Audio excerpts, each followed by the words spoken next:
What's up, everybody? It is Mikeman WBA here, back again with the WWE Draft War save that we have finally got a name for, joined by Nathan. Yo! Whose idea it was to name it that, so if you think it's a shit name, blame him, not me. Thank you. We are back with Monday Night Raw. It is the go-home Raw before Survivor Series. So Nathan, take us through your last show. Or we can just go through this show, because if people want to watch the last show, then they'll just watch it in the link below in the description that'll take them to that video, so they'll be all caught up themselves. This show starts with Kurt Angle making the main event for tonight. Obviously last week Seth Rollins and John Cena were screwed over by the lunatic maggle Dean Ambrose, and now they want their revenge. So Kurt Angle makes the main event. Seth Rollins and John Cena will team up tonight against Dean Ambrose and a partner of Dean's choosing. This deserved better colour commentary, but it got an 85B+, so who cares? We love it. Up next we have a 57C- in a tag team number 1 contendership tournament match. The other tag team championships number 1 contendership tournament match, which is a semi-final, will also take place on tonight's show as the club defeat the Revival with a magic killer. Carl Anderson, the big boy with the Asian wife, pinning Dash Wilder there with the magic killer. That's a hot Asian wife. I don't talk about people's appearance. Luke Gallows looking really off his game, which wasn't good there. But so did Scott Dawson, so who cares? Carl Anderson's looking very stale, like a piece of bread. Maybe that's why the match only got a 57C-, which is a bit of a letdown. But then when you look at the ratings, quite good comparatively. Not really. 3 of them are shit. Carl did well. Yeah, I mean, the rating was good compared to the performances. Carl improving in his performance as well, which is very nice of him. Carl Anderson singles push on the way. He's a good brother. Can confirm. Next we have a 61C. So you're probably thinking, what's going on with these cluster of big boys? Well, if you remember from watching last week, which you did because you're all good boys, Dolph Ziggler and Drew McIntyre won captaincy to be Team Raw's captains. Ooh. Shelton Benjamin ruled up Bobby Roode for the 2nd week in a row to earn a spot on the team. Finn Balor earned a spot on the team, winning a match, and they chose Rusev to be the final participant. Finn Balor and Rusev think that they're European, they're better than Dolph, and they're totally not European Drew. They want to be captains. Bobby Roode feels screwed over by Shelton Benjamin. He's racist, and he doesn't like America. So Kurt Angle books a 6-man tag. If the good guys win, Finn and Rusev become co-captains, and Bobby Roode steals Shelton's spot. If the bad guys win, Bobby Roode doesn't get in the team, and Dolph and Drew remain your big, long, hairy bastard captains. You forgot Drew was European for a second, didn't you? No, not at all. And Aiden English, he was there again. Rusev told him to go home, but he just won't. It's the Go Home show for Survivor Series. He took Go Home and got it confused with Go Home show, so he's here. Yeah, we'll fix that eventually. No, we'll get around to it. No, we won't. It's not important. It's fine. We then have a 71C+ in that matchup as Shelton, Dolph and Drew beat the good guys when Drew McIntyre beats Bobby Roode in 7:34, pinned him with a Future Shock DDT. Drew suffered a lower leg contusion, which is really sad. Will he be able to compete on Sunday? Yes. Find out soon, boys. Ho-ho! And Rusev and Aiden have great chemistry, which is why he probably won't fuck off anytime soon. Some good performances there. Pretty sure that's just a bruise. Hope so. Yeah, just got kicked too hard in the leg. Improved his performance skills. Which is why he didn't win with the Claymore. He did. See, that's storytelling, that is. Yeah. You wouldn't get that type of storytelling in Impact or Ring of Honor. Or on SmackDown, for that matter. Or on As we SmackDown. then push forward to the next angle. It's alright, the most over guy on your roster is Aiden English, and he's mine. Cheers. Ooh. Oh, bloody Ruru, that's why you lost, you cheeky fuck. He match kicked the muscle out of his leg. Good one. We then have a 61C where our captain of Team Raw Women, Alexa Bliss, she's accompanied by Mickie James, and they start shouting at Ember Moon and Sasha Banks. They give them orders, and Ember goes, you know what, we don't need this, do we, Sasha? And Sasha goes, nuh-uh, sister, and does a sassy snap, and they walk away, leading to a 2v2 tag team match to settle the grudge later in the show. Because Team Raw's women We can't have them feuding with each other. We need them to be on the same page if we're going to beat Team SmackDown shitty women. They need to be on the same page. This is why they're going 2-on-2 against each other. Exactly. Before that, Cedric Alexander, your Cruiserweight Championship #1 contender, defeats TJP in 5 minutes and 7 seconds with a lumbar check. Cedric did really well. They have pretty good chemistry, which lifted the match. And Buddy Murphy was pretty weak at the announce desk, which is because the mod's kind of racist against Australians, mate. Cedric Alexander improves in technical skills. Will that be enough to win him the Cruiserweight Championship back? Find out this Sunday at Survivor Series, which probably won't air on Sunday. After that, Mike and Maria Kanellis are backstage at Raw. Maria says, "I am back on your television. The power of love has returned us. We are the future of Monday Night Raw. We are the beautiful face of Monday Night Raw." And in the background, Bray Wyatt sits there laughing his weird, beardy little face off as he starts playing with a doll that looks weirdly like JoJo. He laughs, he laughs, he laughs, and then he says, "Your time will come, Mike. Your time will come, Maria. But until then, run." Then the lights go out, and when they come back on, Bray Wyatt is nowhere to be seen, but the doll is in Mike's hand. Ooh, 63C that was. You come up with some really weird shit. I don't come up with it. It's the Team Raw writers, mate. We then have a 73B-. The match of the night so far is an bout that had decent wrestling but didn't have much heat because the fans are idiots.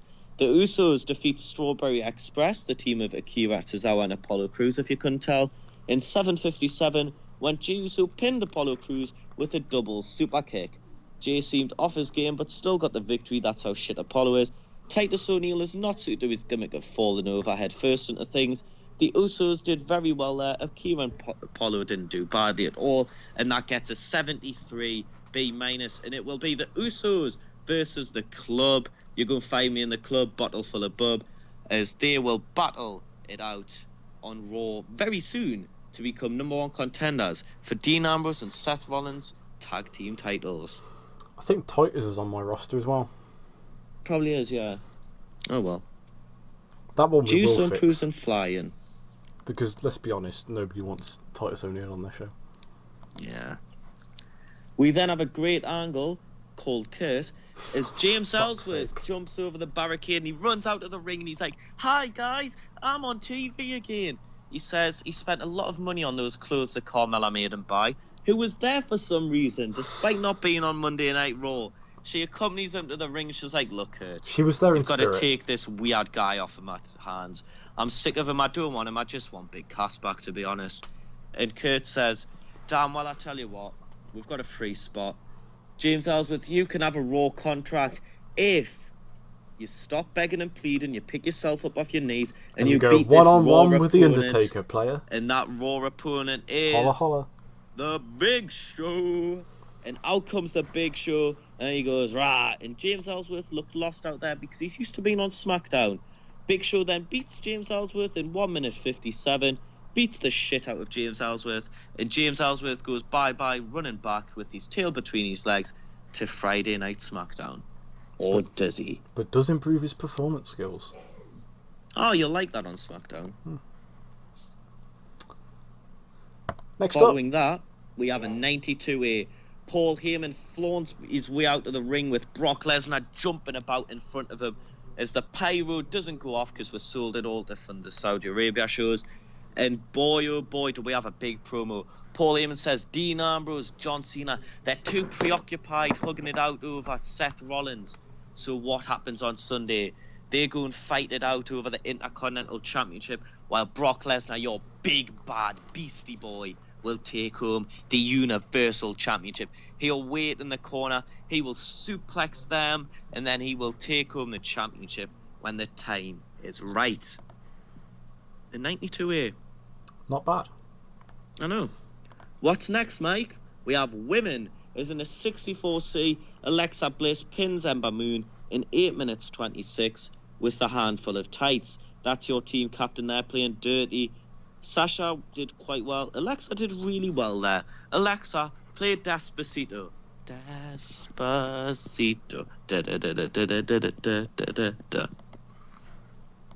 I think the quicker we move on from that, the better. We then have an 82B as Ronda Rousey storms her way at the ring. We have more women, back-to-back women's segments. When did you last see that? Probably Evolution. As Ronda Rousey comes out to the ring and she says, last week, Becky Lynch, you attacked me, you Irish fuck. On Sunday, I'm going to snap your arm. You can't be champion. You can't be the man if you have no belt. You say you're the man, well, every man on the planet is scared of me. You're a man, but I'm the baddest woman on the planet. And on Sunday, I'm going to tear your arm off and I'm going to shove it up your stupid little bum hole. 82B. Got a bit into that, didn't you? Yeah.